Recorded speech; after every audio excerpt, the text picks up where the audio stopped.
Alright students, question number next देखते हैं क्या कहने की कोशिश कर रहा है। तो question number 14 says a 1.2 meter tall girl spots a balloon moving with a wind in a horizontal line at a height of 88.2 meter from the ground. Okay, the angle of elevation of the balloon from the eyes of the girl at any instant is 60 degree. After some time, the angle of elevation reduces to 30 degree. Find the distance traveled by the balloon during the interval. ये सारे questions को step by step समझते हैं diagram के through, right. यहाँ पर क्या हो रहा है, देखिए एक गर्ल है, ठीक है, जिसकी हाइट क्या है 1.2 मीटर है। बैलून क्या कर रहा है, मूव कर रहा है, मतलब ये जो बैलून है ये यहाँ से हॉरिजॉन्टल ऐसा मूव कर रहा है हॉरिजॉन्टल लाइन पे। कितनी हाइट पे, 88.2 मीटर हाइट पे। तो इसकी जो हाइट हो जाएगी 88.2 मीटर हो जाएगी फ्रॉम द ग्राउंड से, मतलब ज़मीन से, ठीक है। एंगल ऑफ एलिवेशन क्या बन रहा है लड़की की आंखों से, ठीक है। इंस्टेंटली कितना बन रहा है 60 डिग्री। इंस्टेंटली मतलब पहले बैलून यहाँ था, हवा से इधर चले गया, तो लड़की जो देख रही है वो यहाँ पर बनाएगी 60 डिग्री। कुछ देर के बाद after some time angle of elevation क्या हो रहा है, रिड्यूस हो रहा है, कम हो रहा है। कितना हो रहा है 30 डिग्री। तो यहाँ पर ये बनेगा 30 डिग्री। मतलब इस पोजीशन में जब बैलून था तो बंदी ने जो देखा वो 60 डिग्री का एंगल बनाया उसने, और जब बैलून को यहाँ पर बच्ची ने देखा, जब बैलून यहाँ से यहाँ तक मूव कर दिया तो बच्ची ने जब इस बैलून को देखा तब 30 डिग्री मेजर हुआ, ऐसा क्वेश्चन कह रहा है। और हमें distance travel by the balloon during the interval, मतलब बैलून यहाँ से लेकर यहाँ तक जो ट्रैवल किया है ये कितने डिस्टेंस ट्रैवल किया है ये हमें बताना है। बात समझ में आ गई। देखिए ये हमारा डायग्राम है और ये हमारी बंदी है, हमारी बंदी मतलब बच्ची है ये, ठीक है। तो यहाँ पर क्या हो रहा है देखते जाइए। सबसे पहले हम क्या करेंगे, नेमिंग करेंगे।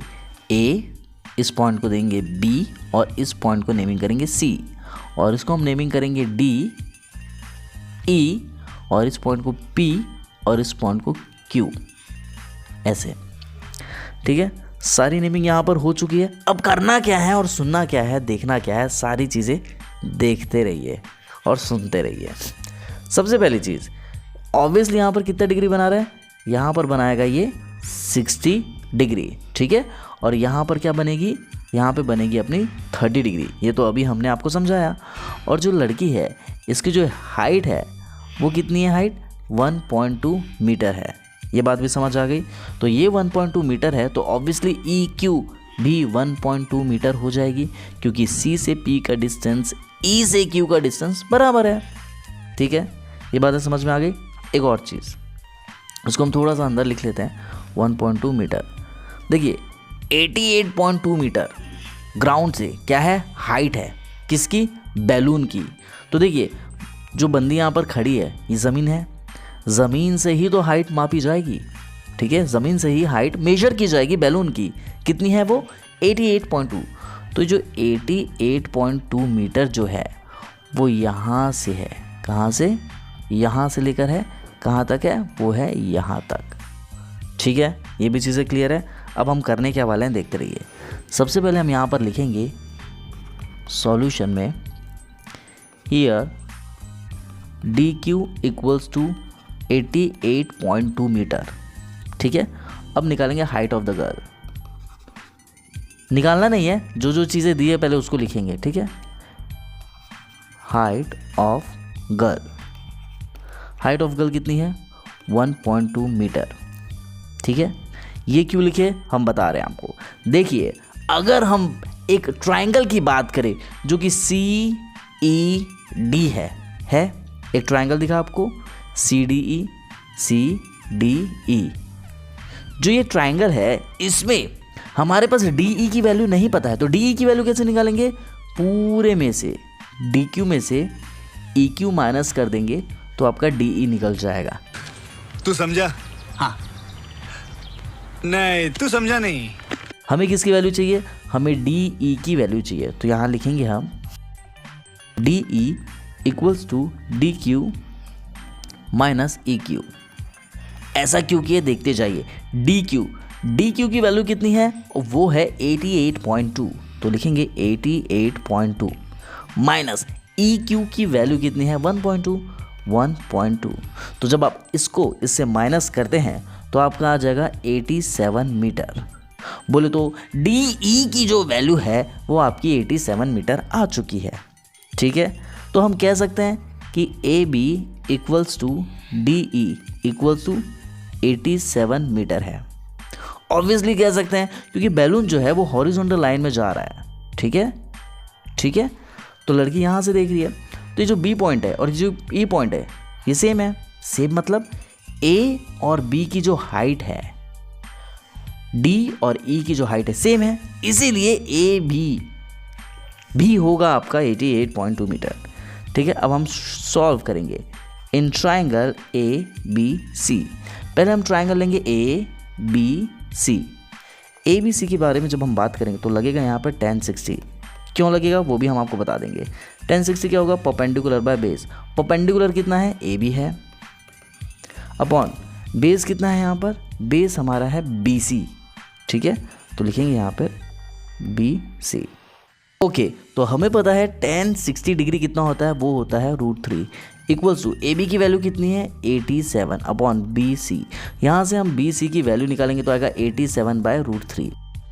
ये जो बी सी है यहाँ जाएगा, √3 है वो नीचे आ जाएगा। ठीक है, तो बी सी की वैल्यू आ गई इतनी, लेकिन हम इसको रैशनलाइज करेंगे क्योंकि नीचे √3 है, तो रैशनलाइज कर दो √3/√3। तो कितना आ जाएगा 87√3/3। क्या ये कैंसिल आउट होगा, बिल्कुल कैंसिल आउट होगा, ये कैंसिल आउट होगा 29 से। ठीक है, तो बी सी की वैल्यू यहाँ पर हमें मिली 29√3 मीटर। ये हो जाएगा अपना इक्वेशन 1। ठीक है, अब इसके बाद हम फिर से सॉल्व करेंगे इन ट्राइंगल। अब जो दूसरा ट्राइंगल उसका नाम क्या है, उसका नाम है DEC। DEC देखिए DEC मिला दूसरा ट्राइंगल। जब दूसरे ट्राइंगल की बात करेंगे तो यहाँ पर भी हमारा लगेगा 10। क्यों 10 लगेगा, हमने आपको बताया है ना, हमारे पास क्या परपेंडिकुलर और बेस के बारे में बात करना है बस। ठीक है, यहाँ इस क्वेश्चन में हाइपोटेनियस का कोई लेना देना नहीं है, इसलिए यहाँ पर साइन कॉस नहीं आएगा, सिर्फ 10 आएगा। अगर आपको नहीं समझ आ रहा तो ध्यान से सुने, पापा बीड़ी पियोगे, हाँ हाँ बेटा। यहाँ पर क्या होता है साइन कॉस 10। देखिए यहाँ पर दोनों में हाइपोटेनियस है, इस क्वेश्चन के अकॉर्डिंग हाइपोटेनियस की कोई यूज़ नहीं है। ठीक है, इस क्वेश्चन में हाइपोटेनियस का कोई यूज़ नहीं हो रहा है, इसलिए साइन कॉस नहीं लगेगा, सिर्फ परपेंडिकुलर और बेस लगेगा, और वो आता है आपका 10 में। तो यहाँ लगेगा 10 theta equals to perpendicular by base. Theta की वैल्यू कितनी है, थीटा की वैल्यू 30 है, तो होगा 1030 डिग्री इक्वल्स टू परपेंडिकुलर कितना है DE अपॉन बेस। बेस कितना है, बेस है आपका CE, तो बेस लिखेंगे CE। ठीक है, ये चीज़ समझ में आ गई। अब 1030 कितना होता है, वो होता है 1/√3 इक्वल्स टू DE की वैल्यू कितनी है, DE की वैल्यू 87 है अपॉन CE। तो ऑब्वियसली यहाँ से हम फिर वैल्यू निकालेंगे तो आपकी CE की वैल्यू आ जाएगी 87√3। समझ में आ गई चीज़ें। इसके बाद इसको देंगे हम इक्वेशन 2 नाम। देखिए हमें निकालना क्या है, हमें बैलून का डिस्टेंस निकालना है कि बैलून ने कितना डिस्टेंस ट्रैवल किया। ठीक है, तो यहाँ से यहाँ तक का डिस्टेंस निकालना है। तो डिस्टेंस कैसे निकालेंगे, ध्यान से देखते और सुनते जाएंगे। ये डिस्टेंस हमें निकालना है। अब कैसे निकलेगा देखो, BE ही तो निकालना है। क्या CE हमारे पास है, हाँ बिल्कुल है, CE की वैल्यू 87√3 है। तो CE में CB को माइनस कर देंगे तो आपका BE निकल जाएगा। क्या बोल रहे हैं, ध्यान से देखो, CE की वैल्यू पता है, CB की भी वैल्यू पता है। ठीक है, CB मतलब BC ही होता है। ठीक है, तो हम क्या करेंगे, टोटल में से इसको माइनस कर देंगे इसको, तो क्या मिलेगा, ये मिलेगा। ठीक है, नहीं समझ आया तो हम लिख कर दिखा रहे हैं, ध्यान से देखेंगे। सबसे पहली बात हमें निकालना क्या है, ये देखिए बैलून यहाँ से यहाँ तक ट्रैवल किया, ऑब्वियसली B पॉइंट से E पॉइंट तक ट्रैवल किया, तो BE निकालना है। तो यहाँ लिख देंगे पहले अपन BE। अब BE निकालेंगे तो कैसे निकलेगा, देखो CE में से, पूरे में से CE में से माइनस करेंगे कितना, BC या CB, दोनों का मतलब एक ही है। ठीक है, तो लिख देते हैं यहाँ पर CB। BE निकाल रहे हैं, CE का जो वैल्यू है वो है 87√3 माइनस CB की वैल्यू कितनी है 29√3, तो लिखेंगे 29√3। ठीक है, जब आप इसको माइनस करते हैं तो देखिए क्या हो रहा है, यहाँ पर हम सॉल्व करके दिखा रहे हैं। दोनों में से √3 कॉमन निकाल दिए, ये लो √3 बाहर कॉमन निकाल दिए, अंदर कितना बचेगा, अंदर बचेगा 87 - 29, और जब आप इसको माइनस करते हो तो आपका आ जाएगा 58√3 metre, and this is your answer. मतलब आप आंसर में लिख कर आएंगे कि distance travel by the balloon during the interval is 58√3 metre. Okay, I hope आपको चीज़ें समझ में आ गई होगी। अगर कोई डाउट होता है तो प्लीज़ हमें कमेंट सेक्शन में कमेंट करके बताएंगे आप। मिलते हैं अगले वीडियो में, टिल देन